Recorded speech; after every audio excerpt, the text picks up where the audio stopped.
What's shaking, people? It's your girl Spring. Sit back and relax. You are now rocking with the best. If you enjoy the content, make sure you hit that like button, leave a comment, and share the video. It's an easy way to help the squad grow and give you more fire content, shows, and events. This is your DSG brand ambassador Spring, and you know the motto, let the good times roll.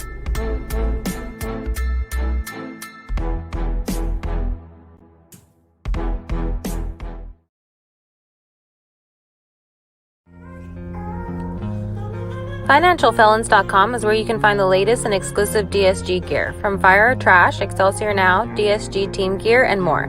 That's www.financialfelons.com.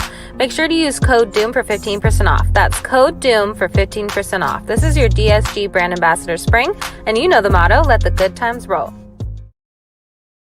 What's shaking, people? It's your boy Doom Killer HD. Sit back, relax. You are now rocking with the best. And we are back with another Marvel's Avengers video. And today is a special video because Miller was right, people. The boy was right, as he always is. Bucky Barnes is definitely coming to the game for sure. It was announced right there on Twitter and on the official blog for Marvel's Avengers. And it's exciting news because, again, Miller was right. Everything we know about these upcoming patches, because it's not just one, it's a couple of patches that's going to take place over the next few months, which means the game still has a little bit of life left in it for those who were calling it a dead game. I mean, I guess it might be a zombie at this point because it's still walking, people. But let's talk about some of the things we do know about these patches. Let me go ahead and try to pull up some info real quick from the guy, Mr. Paul Tazzi himself. He did a whole article on Forbes about it. So let's go see what he has to say, and then we can just pretty much discuss it from there. Okay, give me 2 seconds to pull it up. Here we go. Bam. Boom. I have the article. Let me share it to the screen real fast. Share screen. Yep, no, I said share screen. Yeah, there we go. Thank you. Paul Tazzi on Twitter. Yes. That's exactly what I want. Ooh, right there. Give me this right here. Boom. And add to stream. Voila. Okay. So let me get this all together real quick. Boom. In the article, it says, today, Crystal Dynamics will announce a number of upcoming additions to Marvel's Avengers live service superhero game.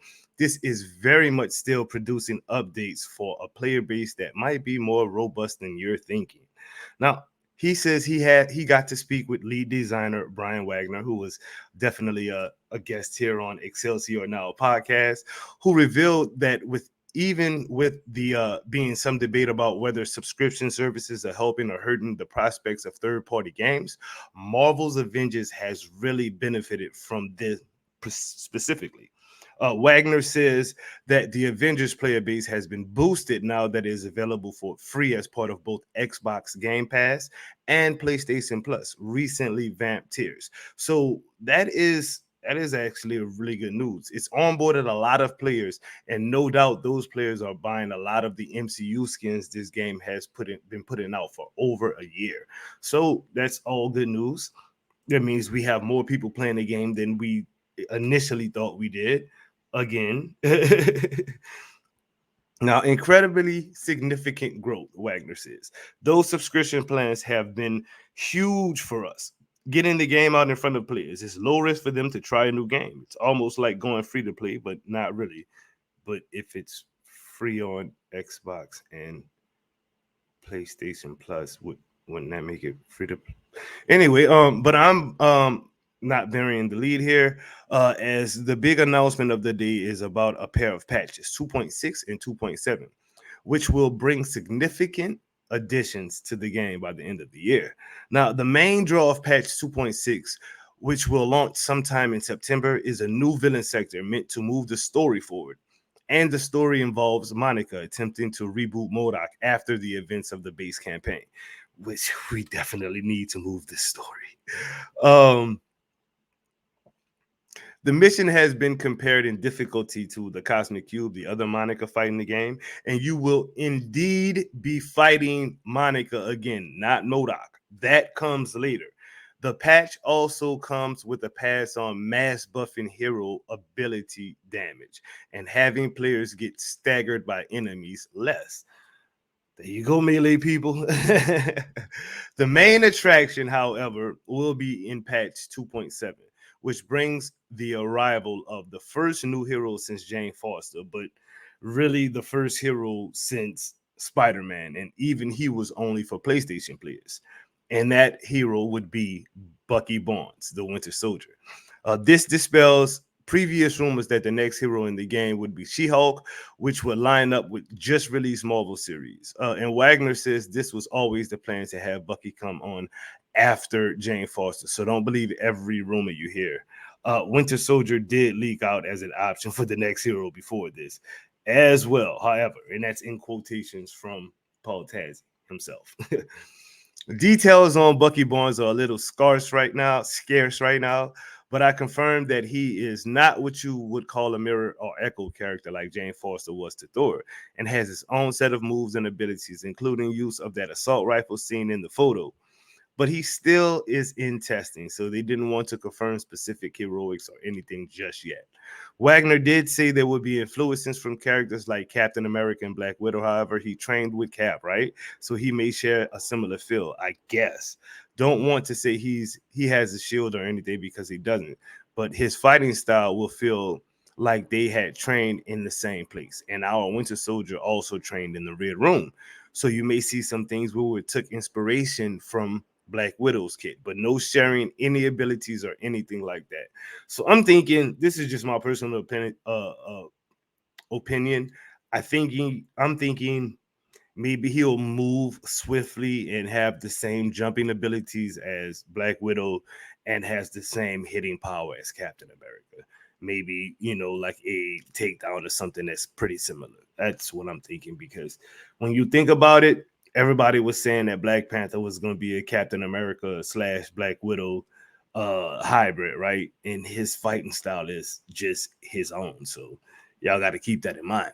But moving on, Bucky is not the only addition coming in 2.7, as the long-awaited not killed cloning labs is finally coming. Something that has been talked about as an in-game activity since the game launched 2 years ago. This will pit us against Modok, and the cloning lab has a story behind it that explains why we've been fighting the endless string of abominations and taskmasters. It is an Omega level threat, same as the raid, and will feature a new gear cap and loot to farm. The cloning lab and Monica's villain sector before that will both contain narrative beats explaining why we are now seeing Bucky Barnes return to this point in the story. The timing on the patch 2.7 is a little more nubious. It's coming before the end of this year, but that's as specific as they could get. If 2.6 is in September, late November, early December might be a good guess, which is around when Spider-Man and the Wakanda raid arrived a year ago. Makes sense. As for the long term, with Avengers doing well with PS Plus and Game Pass boosts, I was able to confirm that there are plans for 2023 content and beyond. What? And Wagner said outright that the Kree would factor into future storylines. Captain Marvel fans, let's go. He did say, however, that Avengers may not get anything as big as last year's War for Wakanda expansion, which added both Black Panther and sprawling new zone and a bunch of story quests. And instead, he's focused on stuff that can be replayable rather than one-off campaigns. Okay. So Avengers lives on, and it will continue to produce more content for the indefinite future.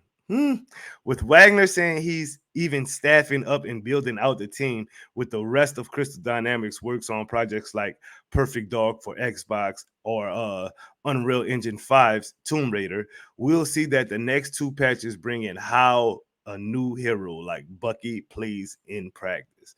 I'll be back for him, even if it's been a while. And that's from Paul Tassi there on Forbes, folks.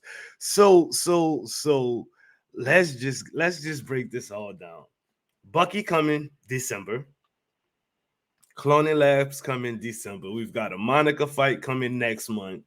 Patch to the melee, patch to the being staggered to where you can't even finish your combos. That's coming. We got a lot of stuff in the horizons, people. But I thought it was a dig game. Zombie. No. It is popping, and I'm digging it. So hopefully you guys enjoyed this, because I actually enjoyed reading what Paul had to say. It was some good insight. The future of the game looks pretty good, people. It looks pretty good. It looks like they want us to continue to play the game. So that's always a good thing. Make sure you smash that like button, hit subscribe, ring that notification bell. That way you never miss an upload episode or when I am live. With all that said, laissez-les bon temps rouler, which means let the good times roll. Peace out, people. Family over everything, so DSG, he rocking it. World domination, baby, ain't nobody topping that. Hey guys, Queen here, and welcome to the DSG Super Weekends. Every weekend, come rock with the best. Fridays is the DSG Block Party, where you play with your favorite DSG members as you take on the toughest endgame content Marvel Avengers has to offer. Saturday, join Sadat the Gamer as he gives you what's what in Super News. And later that day, join Doomkiller HD and Slipshock as they give you the weekly wrap-up. Sunday, join us for Excelsior, now a podcast where you don't ever want to miss Fire or Trash, hosted by Doom and Bloody. An action-packed weekend every weekend, so squad up and come along for the ride. This is your Doom Squad Gaming brand ambassador, Gamer Nerd Queen, and you know the motto, let the good times roll. You think it's a game if you want to, but homie, we ain't playing. Told you once, I don't want you. DSG is the game.